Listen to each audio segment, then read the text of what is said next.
Hello and welcome back once again to the HR Social Hour Half Hour Podcast. This is episode 74. John and Wendy talk to our SHRM 19 International Blogger pals. I'm your host, John. And I'm Wendy. How are you doing, John? I am well, Wendy. We talked briefly before we started recording.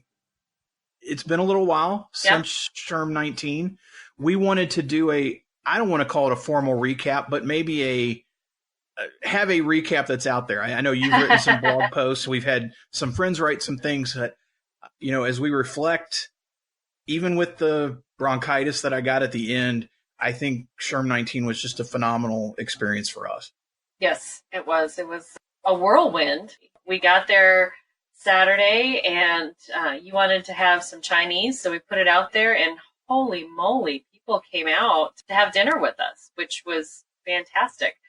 We had about 30 people join us for dinner at the Joyful House in Las Vegas. Just had some great food and some great conversation. Met a lot of people that I hadn't met before. I was a little surprised at who all showed up. I don't know about you, and it kind of started the whole trip on such a positive note for me that I knew the rest of the week was just going to continue to humble us and blow my mind at who all wanted to hang out. I absolutely agree. I got in Friday, had a great time. Paula Harvey and Jeff Luttrell and several other folks that evening, Jeff Nally. But when you got in Saturday, we got to spend some time together prepping for our Sunday presentation. Yeah. The Saturday dinner, though, yes, it was absolutely great.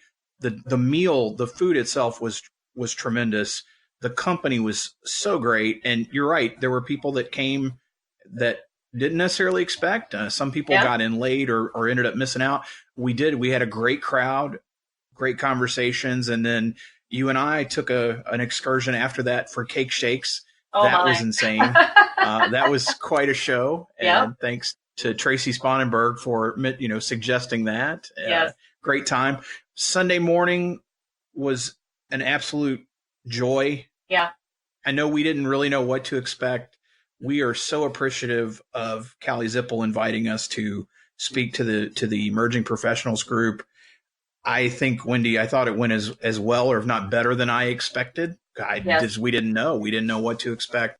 Appreciate some of our blogger pals coming in to help out. Thanks to Steve Brown for stopping by to kind of calm the nerves before we started. We'll have an episode soon with Kevin Hubbard, who was kind enough to join us on the stage for the live recording piece of the presentation.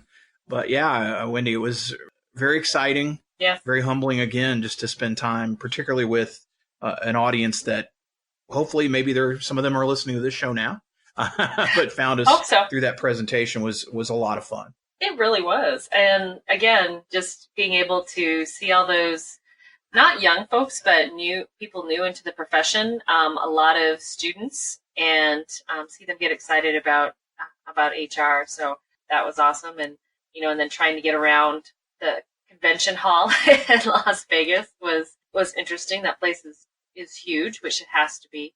But then that evening at the expo hall, having our live Twitter chat with Namely, how fun was that?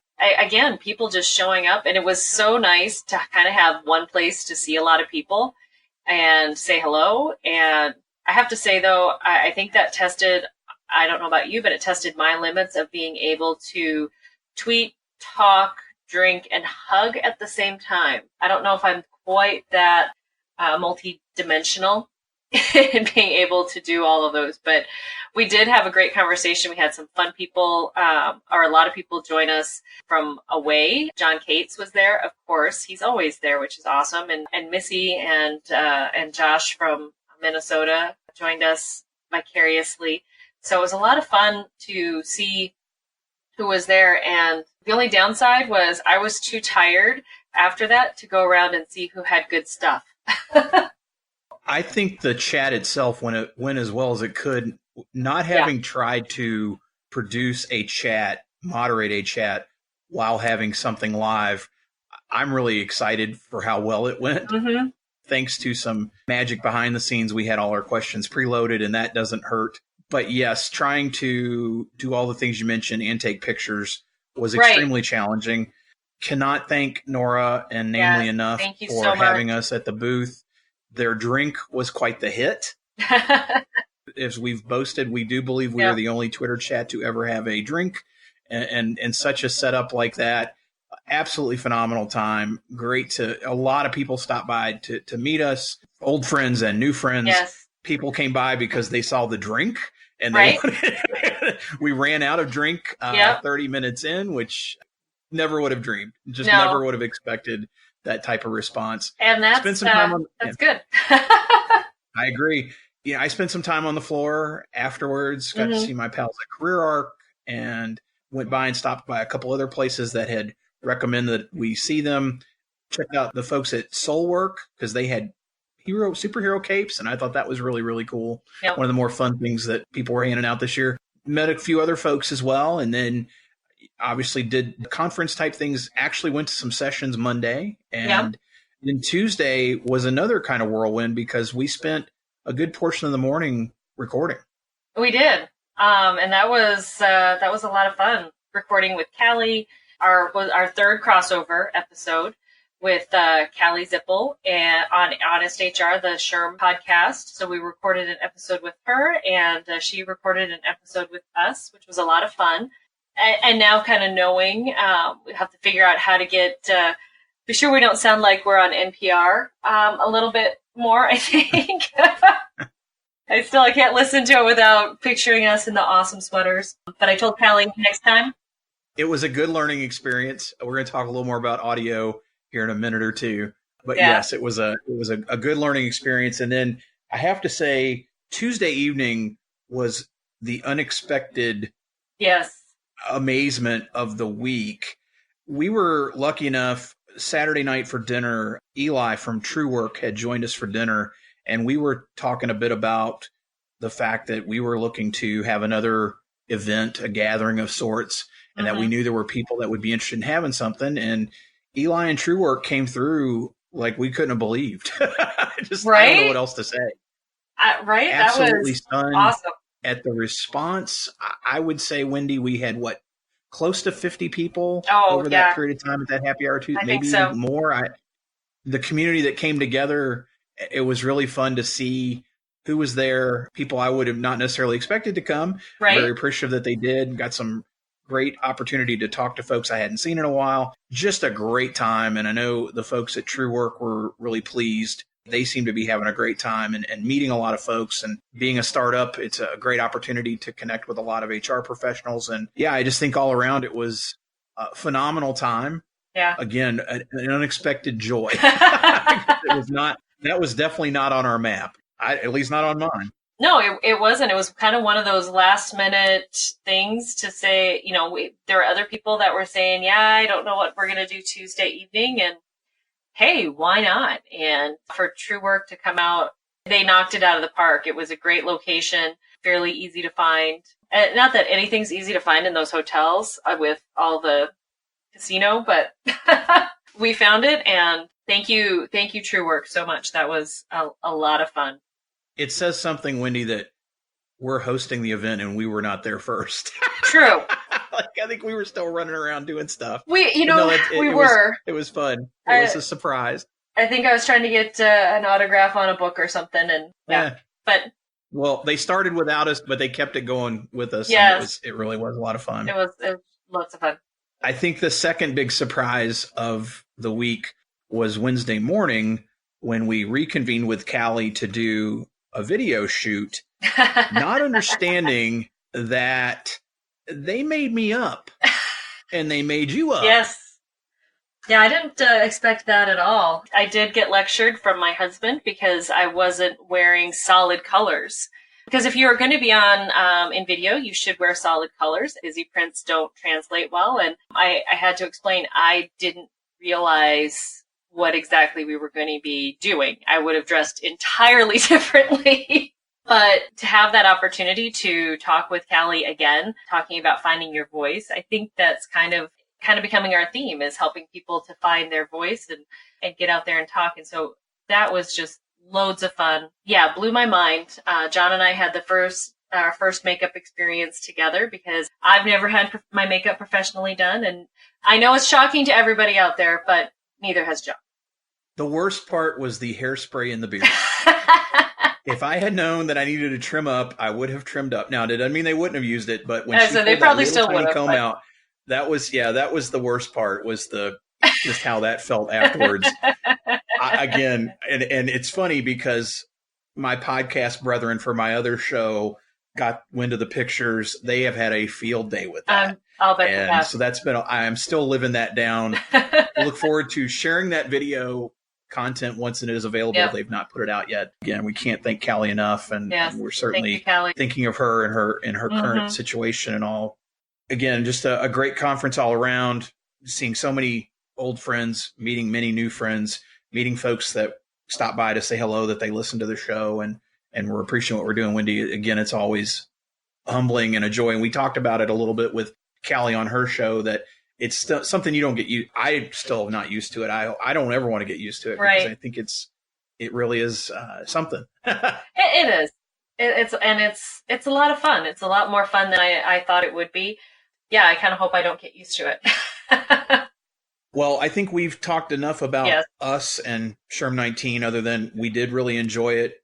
Look forward to next year in San Diego. Of course, we're going to be together very, very soon at HR Florida, and we've got some other things still going this year. Let's talk a little bit about the reason we put this show together. Last year, we put together 2 different episodes. I believe it's episode 22 and 23, our interviews with some of our international friends. And we did it at the time because we thought it would be fun to talk to them, but we also knew it would be easy to get them in our time zone together, and not trying to do it all, trying to get all these people from literally all over the globe. Yeah. This time, we had a few folks come back. So you're going to hear Renee Robson, originally from New Zealand, now in Australia, Mofota Sefali from South Africa, and Anish Ararvind from India. If you've not listened to their previous shows, I would certainly recommend to go back and listen to those, because what we wanted to do was simply get an update.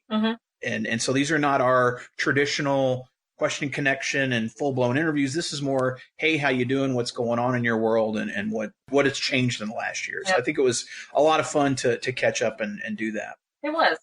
And it was neat to hear we talked a little bit more about what's going on where they are, and to see the issues. I think the cool thing is the issues that are going on are almost universal. So things that we deal with in the United States, they're dealing with in South Africa, in India, in Australia. So I like that a lot, that as large as the world is, we're all dealing with people.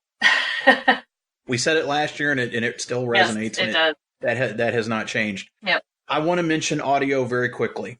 Some of you may be aware that prior to SHRM 19, I made an investment and upgraded our audio equipment that we travel with. Really, really excited. This was my first time using it. I learned some things that unfortunately I wish I had learned prior to sitting down in Vegas with folks. I believe the sound is good. I'm going to ask for some forgiveness in a couple spots, because I know now what I need to address next time. Again, I wish I'd had an opportunity to do a little more. I certainly made everything work. I made sure everything worked. I checked levels, but there's a couple things that as I started listening to the files, I said, oh no, you probably won't notice it. I'm going to ask for forgiveness. So if you do, and go, John, why did you put this out? The content is great. The people are awesome. And we wanted to make sure we shared. Just wanted to put that out there as you listen to the next little bit. It may sound a little different than usual. And of course, it's always going to sound different when we're recording live. However, this one's a little bit because it's an experiment of sorts as I figure it out. With no further ado, here are Renee, Mofota, and Anish, and we'll see you on the other side. We're excited to be recording directly from the SHRM Bloggers Lounge here in Las Vegas. Hopefully you're going to notice a sound change if you listen to last year's episode with our guest. We have upgraded significantly. We each have a microphone now, and I'm just really excited that Renee made the trip back from Australia yet again. Yes, definitely. So excited to see you and hang out again, Renee. It is lovely to be here. So are you caught up on sleep and feeling like a human? I felt pretty terrible yesterday, but today I feel significantly more human, even though I did have my 3-drink limit last night. Nice. I'm pretty pleased I'm not hungover. Well, we were thrilled that you were coming back to be on the Blog Squad again. You had a major step up, I would say, or a really exciting thing in that you actually spoke at the conference. I mean, can you talk a little bit about your topic? And I know some of the listeners maybe even took part. I know you did a survey that some people helped out. Talk a little bit about that and kind of how the reception was. Yeah, excellent.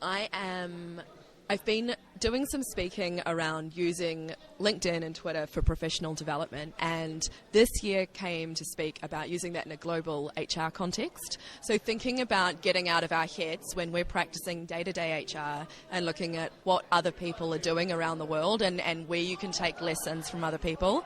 I guess the biggest thing for me has been I started working in New Zealand and have since moved to Australia, and they have quite different legislative contexts, and I thought that was most of what I did, and looking back at it now, realising that that's maybe like 5 or 10% of what I do in HR, and because we're HR people, we're actually quite good at understanding policy and procedure and applying it to real life situations, so it's much less of an issue. So the global side of things is that you can take a lesson from the Netherlands the same as you can take a lesson from New Zealand or Nigeria and apply it and use best practice from there in your own workplace. People are people. People are people. They are consistent. Yes. And what's interesting, especially, maybe we'll talk a little bit about that survey that you did.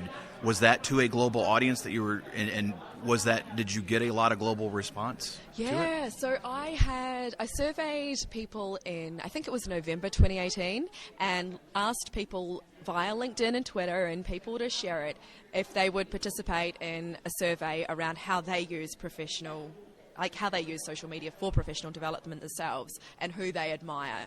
And I had a really good response. 76% of respondents were from the States, but we had people from Canada, from Nigeria, from the UK, Australia, New Zealand, all over. And it was funny because consistently they said a lot of the same thing. And they talked about a lot of the same people. And a lot of those people are actually here at SHRM. Including you. Including me. Yeah. So it's so nice to be back here. That's awesome. So what's been new with you in the last year? Well, I have had a really full-on year. It's been my, first full year back after having a baby. And oh, wow. Which is good, yes. is good, like mostly good. There's a distinctly amount of less sleep in my life than there was pre-baby. Right. But other than that, my company has gone through a global merger, and we're now the third largest hearing aid manufacturer in the world. So that's been a really interesting process because I've been involved at, a leadership level in decision-making around small mergers and acquisitions and smaller scale things, but having that done to you is quite different when you're in a regional base and you're not in the global office. So that's been a really interesting experience, from a change management perspective. Sure, it's interesting. So my company's doing a lot of mergers, but all within the States. And, looking at doing things across state lines can sometimes look like doing things around the world, from what I've understood. Have you seen how has that affected your work now that you're no longer regional, you're global? I think we're probably still to see the full impact of it. I was already working across Asia Pacific in my role. I think the hardest thing about it has been looking at change management from the outside perspective rather than having a conversation at the time, and myself having uncertainty when I'm supporting other people through uncertainty, whereas quite often is the case in HR, you kind of know what's happening a little bit more and then you're supporting someone else through it, but then you have that yourself. Sure. It really does dial things up a notch, I think. All the same things are true, but you are, a little bit more in the vice. Sure. So you guys were acquired then. So you're going into a larger... No, we're actually... Well, it's a merger of equals. So it's a 51-49% situation. So it's a really... it's fabulous for the company. Sure. It's purely about growth, which is really exciting. So that's a nice story to tell when you're talking to people about that. But any kind of change like that does give people uncertainty, and it's always hard to work through. Right. And then as the HR person, you're supposed to help them through it while trying to go through it yourself. Yeah, so we've gone from a regional model to now we have a global HR head that we report through to, which wasn't the case before. So that'll be interesting as far as process and policy and how that works in our new world. Well, beyond speaking this year, what's been your favorite presentation, or have you gotten to much stuff, or now that you are truly a global practitioner anyway, being part, but were you looking at the global track, or I guess what was your game plan beyond speaking at the conference this year? I always look at the global track just because I think, especially when countries I haven't had a lot of experience with, I'll go along to their sessions. Like a few years ago, I went to one on Singapore, and now I work across Singapore, which is really interesting. Yesterday, my absolute highlight was Brene Brown. I like to think that because we basically have the same name, Basically. that we're very close. So You're best friends, yeah, right? I mean, she would say that. I don't know if I would.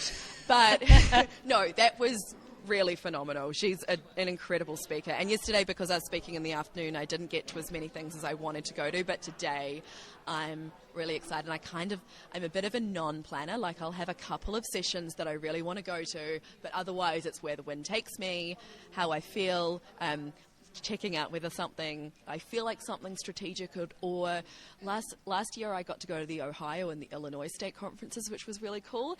And one of the sessions I went to was about compensation and benefits from a legal perspective, and it's not really something I deal with, and that's like we would deal with comp and ben really differently in Australia, and it was so interesting just to go to something completely different from my day to day. Well, so you've done state conferences now, and is this your first time in Las Vegas? I've been to Las Vegas once before with my younger brother. He was in charge of booking the hotel. It looked like something out of like CSI Las Vegas. So that was very different than staying at the Venetian. Sure. And that was that assuming that was not for a conference. No, that was not for a conference. Okay. That was my little brother wanting to take me and my husband to Vegas, and it was a great experience. I spent about $1.50 on penny slot machines. I'm not a big gambler. So very different experience.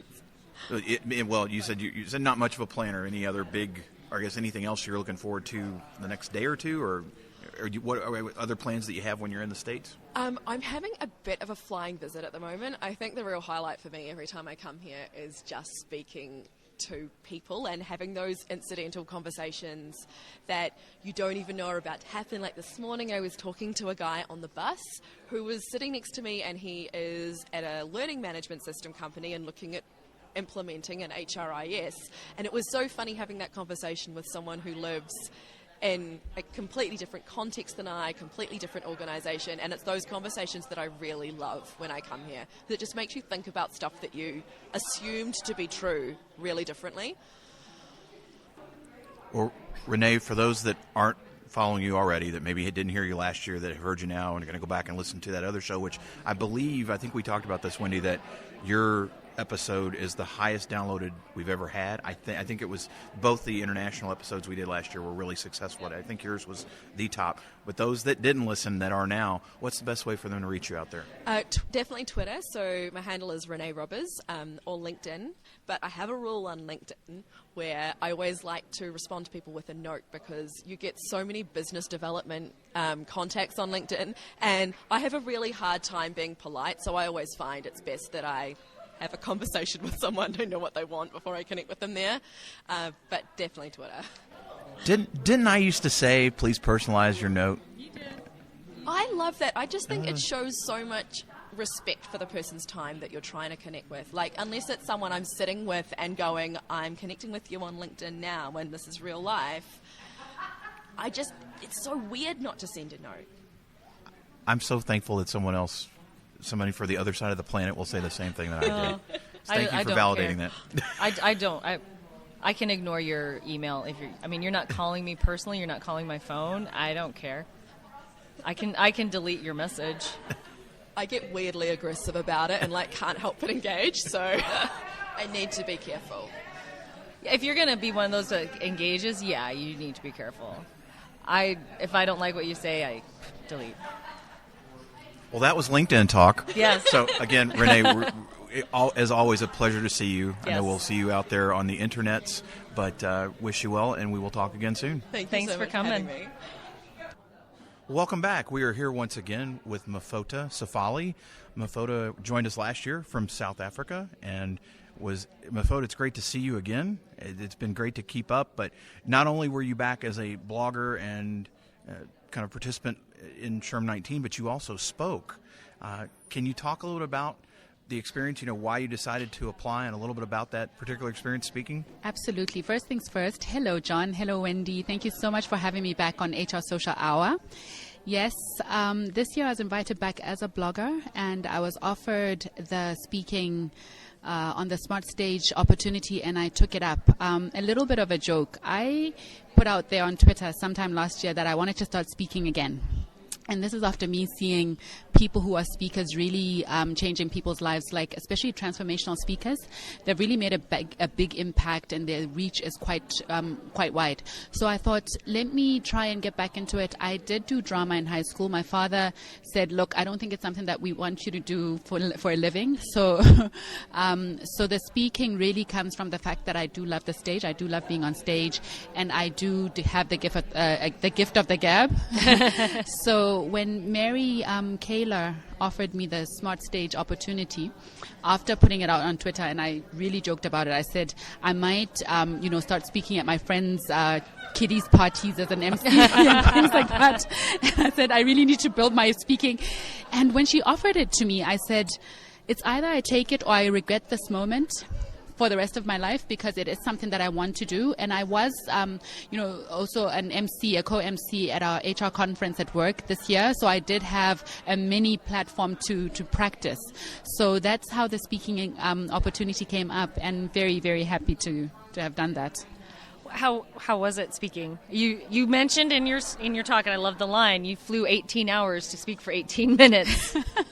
This was me begging Wendy I was begging the backstage guy to play a Salif Keita song for me to get on stage. Okay. He said to me, we don't do that kind of thing. I said, my man, I flew 18 hours to speak for 18 minutes. The least you can do is play me Africa by Salif Keita. So then as he laughed, they laughed and they agreed. They were like, wow, 18 hours? So like every hour, for 1 minute for every hour that you flew. And I said, yes.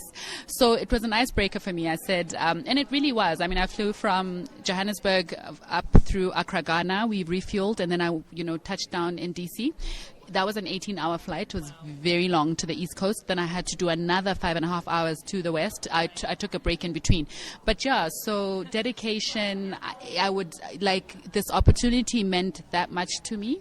A global stage was obviously very intimidating. I think because, you kind of go, you want to start small and then go big. Your goal is to speak on a global stage. You start with your smaller stages, but, having the global stage and then having to then get opportunities to speak elsewhere is really good. So the 18 hours for 18 minutes was, that's totally worth it, yeah. What was your actual topic? Unfortunately, I wasn't able to make your Smart Stage presentation. What did you talk about? So the topic was getting and staying social at SHRM 19. But what Mary did allow me, so she allowed me to talk about my journey to SHRM, and basically how I found out about SHRM on social media. So she asked me to share a little bit about that. It was a bit of a funny story that I told about my Uber driver, trying to dodge speaking to an Uber driver, avoiding a conversation with him. And not because I was being rude, but honestly because I was coming out of a prayer session, and I just needed to recollect my thoughts and just to let them percolate a bit. So I then put my earphones on and I started trolling on Twitter just so that I looked busy. And I found Next Chat. And Next Chat, there were HR-related questions. And I was like, wow, this is great. And, everyone's like, hey, Mary, this and that. So the basis of my conversation and my, my presentation was, how did you basically get to SHRM? And then I then spoke to guys about what to do on social media. I think what I shared was, the hashtag. You want to, use the hashtag, how social media actually helps you to network, and the benefits of using social media, because I think that coming to conference is a massive investment. So you need to kind of leverage all the resources that are available to you. And I spoke specifically to how you can use social media to connect with people. And then finally, I spoke about the social media etiquette. And I think what's really close to my heart is just the whole positive vibrations that I think we should all put out on social media and in the world. Yeah, a good topic. So it's been a year since we've seen you, and we've been connected. Obviously, we've still chatted and talked between, through all the various social medias that we're connected with. But tell us what's been new with you. Sure. So my New Year's resolution was to do the most, guys. And I think, you put these things out there, and when they do happen to you, you have to take them as they come. But what happened to me last year is I've been in talent acquisition for over 11 years. I worked, my final gig in TA was putting together my organization's employer brand and employee value proposition framework. So that was my outro, which I really loved and enjoyed putting together. I was then offered a diversity and inclusion role, which is, specific. It's particularly close to my heart. I think the initiatives and the pillars that are within my portfolio are quite great. So, we look at transformation, one pillar. Then we look at disability. Then I also work on generations, and then we look at gender issues. So it's things that I've always had an interest in, and it's a lot of culture work. And I think what I'm doing with this role is I'm trying to map my way to becoming a CHRO somewhere. So you can't, you can, let me not say you can't. I think that you kind of need to understand holistically the holistic offering of HR before you can actually lead an entire organizational, an HR role in an organization. So essentially this is what's been happening. So 6 months, new role. I feel, in talent acquisition, I was like, now I feel like a small a small fish in a big pond, where I used to feel like a big fish in a small pond in TA as like a specialist. So huge learning curve. Well, beyond just for you personally, we talked briefly before we started recording, some changes from a legislative or an HR perspective in the country. Can you talk a little bit more about some of the changes over the last year? Yes, absolutely. I think what's really exciting and what's buzzing in South Africa now is, in terms of inclusion and diversity, we're starting to see paternity leave popping up at a lot of organizations. A lot of fathers, whether, they're natural fathers or they've adopted, their children, they're starting to, and I don't know whether, the policy needed to be signed off or it wasn't existing and things like that. But what we're seeing is a lot of fathers also speaking out and saying, guys, we also want to spend time with our children. So now that paternity leave policy has actually kicked in and a lot of organizations are implementing it, it's a big buzz for us in South Africa. I don't see it, and I hope that, it actually trickles across the rest of the continent. But it's a really nice and warm and fuzzy thing to see, where roles aren't traditionally the woman must take care of the baby, which we don't mind because, these are babies. But I mean, doing it together and also seeing men get in their rights is absolutely awesome. So that's what's big in South Africa. Is there a standard or kind of a set, is it 2 weeks, 6 weeks, 6 months, any kind of, is it yes, I guess nationally driven, or is it kind of more company to company? It is. Organization, it's nationally driven, John, and honestly, I don't want to. I know that for women, it's 4 months. National policy, 4 months paid. But I know that not all companies adopt it, so it depends on the type of contract that you're on and things like that. But it's 4 months, and then you have an option of taking an extra 2 months for women. For men, I think it's 2 weeks. I really stand to be corrected. I really didn't look at the finer detail. I think it's 2 to 4 weeks, and they can take additional time if they need to. That's really neat. It's nice to see that coming worldwide to it. And I know just the conversations I had with my husband when we were having kids, and like, no, you can take 12 weeks. And it was one in the States, and it was just, I don't need to. Maybe you should. Really? So has it always been there for men in America? It's available okay. as part of the Family Medical Leave Act. Yes. To care for a baby, but they don't do it because it's not socially very popular. I guess what we're seeing now is the awareness that's being created and driven, and maybe what's happening is perhaps it was frowned upon in organizations and corporates, we don't know, but so now that it's being driven as a proper campaign to say paternal leave, men also have the right to spend time with their newborn children or their newly acquired or adopted children. I think that's fantastic. I think it's great. That's awesome. So what's on the agenda for the upcoming year? Sure. So yes, back to doing the most. I am super excited, and it is honestly It's mind-blowing. After I spoke on Sunday, I was debriefing with the team, and I was offered an opportunity to do something that I really love and something I really enjoy. So I'm going to be learning a lot from you guys as well. And I'm happy to announce that Africa is getting a next chat. That's so awesome. So awesome. That's amazing, because remember, I am a night owl, so I'm up at like 9 p.m., 10 p.m., depending on the clock shifting.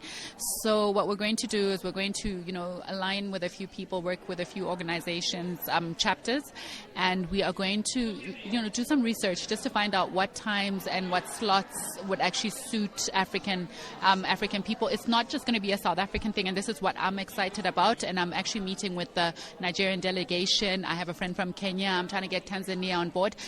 Pan-African, remember? Yeah, Pan-African, not South African. So what I'm trying to do is have the whole continent get together, learn, share, network, and really talk about all things HR and we are work in Africa. So really replicating the model that's been used here and hoping to really make a big impact in Africa. I love that so much. And then maybe someday you'll be tweeting about, hey, John, or hey, Wendy, or hey, other people from NextChat that are contributing at whatever time it is in our time zones, that you can say, hey. Yes. That's a secret. So Mary and I were talking about who's going to be the first guest, and we kind of, took 2 minutes going, oh, maybe you should anoint it. No, maybe that person. But we definitely intend on having, because remember, it's not going to be on a weekly basis as a start. We're thinking fortnightly will be great. But we are definitely going to have friends of NextChat Africa on as special guests. And I think, anything that you guys feel comfortable talking about. And that's why I'm saying we'll tap into the fact that you've done HR Social Hour, and it may be at 3 a.m. your time. I will get up for you. We will get up for you, Mofota. I really appreciate that. So please look out for that. And that's what's new for Africa. I'm very excited, and happiness. That's so exciting. And whatever we can do to help promote it, and let us know when you're about to go live, because we can push this out to everybody to say, hey, first ever, join us. Well, before we let you leave, we got to ask, because you told me before we started recording that this is also your first trip to Las Vegas. What has the experience been like for you? What do you think? John, can you believe I haven't done this trip yet? No, I can't. At all. At all. At all. How do you do that here? How does it work? I think so. Las Vegas, it's been it's hot outside. Yes, okay, it is. It's hot and dry. Yes. DC was humid, which I loved, so I could walk outside because there's a bit of you don't feel as dehydrated as here. But I think I arrived on Friday evening, and then I had the Veterans at Work program, so I've been that busy. Then there were evenings where I was feeling like I was a bit jet lagged, so I needed to kind of adjust my body clock. But tomorrow, I'm on that strip, and I need to find Cake Boss. Apparently, there is one in Las Vegas. Buddy's restaurant, right across from the Treasure Island. Yes, it's in the Venetian. Yep. Yes. So that's my goal, and nice. I heard about there's a restaurant that has like a monstrous burger. I need to at least go there and have that Black Tap Tap maybe. Check with Charlene Lobby because she was talking about a burger that she's going to go see, and she showed me a picture of it, and it looks fabulous. Yes. So that's definitely what I'll I'll be doing. So that might be it. I don't know for sure. Tomorrow after NextChat, I'm definitely going to explore Las Vegas a little bit more because I'm here. I'll be here for another 12 hours. Yeah. Okay. So, awesome. very happy that'd be fun. Yeah. Very happy to have done the West Coast. Well, Mofota, maybe some of those folks that didn't hear your interview with us last year, now that they've heard you, and especially being that you're speaking, that you're getting ready to launch NextChat Africa and some of those things going on, for those listeners that aren't following you, how's the best way for them to reach you out there? So yes, I am at Mofota. So thankfully, again, you're going to spell that on the. We will. Yes, on Twitter. I'm really happy and keen to connect with people on LinkedIn. I'm also on Instagram, on Facebook, although those are private accounts. So my preference really is let's follow each other and engage on Twitter. Let's connect professionally on LinkedIn. Great.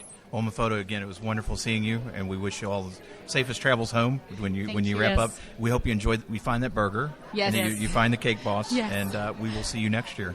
Thank you very much. It was lovely chatting to you, John and Wendy. All the best. Thank you. Cheers. Well, we are here once again with one of our international friends. We have Anish Ararvind with us. Anish, it's great to see you after a year, my friend. Absolutely. It's great to see you too. Yes. See you both. You are king of the selfies, and you have what I think would probably be the longest strip of ribbons of anybody here. It's a good challenge. But you have, we're going to talk a little bit about what's been going on last year, but you have hit a milestone that I think Wendy and I have both hit, or I'm hitting. So it's a tryout. It makes it a tryout. Something like that. Yes. But congratulations on 20 years. Thanks in again. Thanks human again, resources. So what has changed, as you look back on your career in this 20 years, what do you think's been the biggest change, or what's been really exciting to see change? It's funny that you ask, John and Wendy. It's really funny that you ask. See, one of the major things that I've seen is that, I passed out in 1999. The textbooks that I was taught were all written back in the 70s or 80s. And the brain science and the things on neuroscience and stuff that was there at that point of time was not that much advanced. And after 2000, they have gone advanced in leaps and bounds. Sure. So a lot of the stuff that we believed to be true in the 90s has been turned upside down, and that has great implications on HR area. Yep. And let's say neuroplasticity and how it can impact learning methodologies. So that I'm seeing as a huge change, and I'm in my place, I'm seeing people falling back onto the no, that's not how it is, but there's evidence that proves otherwise. It's very, very interesting journey ahead. So looking forward to that. Yeah. From a technology standpoint, how has it changed? From a technology standpoint, I think from when we started, they were trying to build everything into one platform. So I'm talking about the early 2000s when I was into the HR tech with Oracle and all the stuff. I remember designing Oracle HRMS system for the first company I worked for. Then it was all about getting everything into one platform. Right now, last maybe couple of years, you have APIs that have advanced to a level that you don't really need to have everything on. You can actually mix and match things because the integration, if I may use that word, is kind of seamless, and you really are not worried about having everything into one platform. You can pick and choose, and that has implications for HR folks, and especially around the learning and employee experience space. And it's nice now to be able to have that seamless conversion between the software, so you can pick the best of the best. Absolutely. And you don't have to settle for, well, they're really good at this, but they're not so good at this. But I'm starting to see more kind of shift it back to, maybe we should have one, and there's a lot of balance going back and forth. So it's going to be interesting to see where it comes. Very, very interesting. So, Anish, let's catch up. What's been new in the past year? There's some exciting stuff. I had kind of hit upon, I don't know if I discussed this last year when we talked. There is a model where I have started off working with the small and medium enterprises back home, wherein we realized that SME can spend up to this much amount on the HR cost.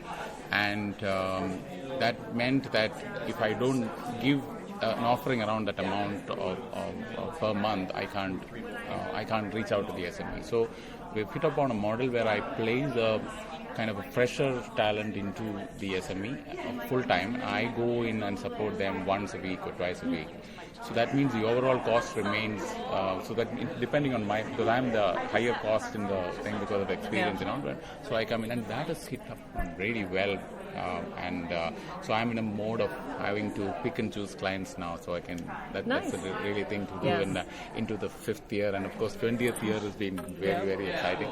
Awesome. So that's been and I'm really excited about that opportunity, and people and clients are spreading the good things through word of mouth, so we're getting more and more people back to us. So looking forward. Awesome. While we know the laws and legislation and things are different in India, have there been any major changes or policies that have come out in the last year that are impacting your business? Not not really from the small business perspective, but what we are looking forward to are the labor laws in India are going to get coded into 4 different set of codes. Okay. There are right now around 44 different labor laws. Wow. It's all complicated. And there's been some talks and there's some steps taken to get all of them coded into 4 different areas. Okay. So we're hoping that will happen this year, and that means to me, how I look at it is right now, anybody who is looking at laws was to kind of prevent, and you're looking at a compliance perspective. My approach, and I think HR should approach, is that you should look at going above the laws. So the moment somebody goes above the law, you're not worried about complying perspective. You're worried about making it, let's say, into an experience for the employee, and you can attract employees in that mode. More like what Blake had talked today, saying that you start with the purpose and you're giving more to the employees, and you end up again rhymed again yesterday by Vineet Nayar. Put your employees first, and Awesome. so that's the mode which I feel we can all catalyze. Now, that 44 to 4, is that 44, is that regional, or is it more classification? Can you maybe talk a little? It's fascinating. You would go from so many to so few. Right. If I bring in regional, that will be slightly more, because 44 is on a national plus regional kind of a scale. Okay. But there are minor regional ones and then as well that will come up. But what they've done is they've put all the social security into one. There's all related to the wages part into another. So that, they've kind of otherwise what is currently happening is, for let's say the definition of wage, it will be covered in about 10 of these laws, and each will have slight differences across the, and that will end up into litigations going for longer periods of time. And, So more, it's rather than consolidating, you're kind of putting things where they belong. Yeah. And making it easier to and technology there has actually been very it's been playing a very significant role, because it's ensuring compliance better. Because for example, if me as a compliance team has not filed a return, my CEO can get an SMS. Oh, okay. Okay, in that kind of a level, which was not the case in the past. Now, in the last 7-8 years, it's been there. So some of the major labor laws, the compliance, so that means it's better. Yeah. And again, so employers are better placed to use it in the more above the labor law perspective. Okay, this is the thing. Can I go above and get a better return from the employees? So, like say there's a law called Provident Fund, which it's more similar to our 401ks here. Okay. So, if we can use that as a long-term thing for employees, that means you're using a labor law to retain employees for longer term, which of course has business value for any business. Right. So you need to be creative enough to put it in that manner. So may not say the employees in the first 5 years may not be worried about savings too much. They might want more cash in hand. Right. Whereas somebody after marriage, maybe 10 years plus, would want. So they would want to, and this is a very good, interesting way to save long term. Interesting. So that's the perspective, and very good opportunities for HR folks to kind of catalyze some of these movements. Great. Sounds good. Any plans for the upcoming year?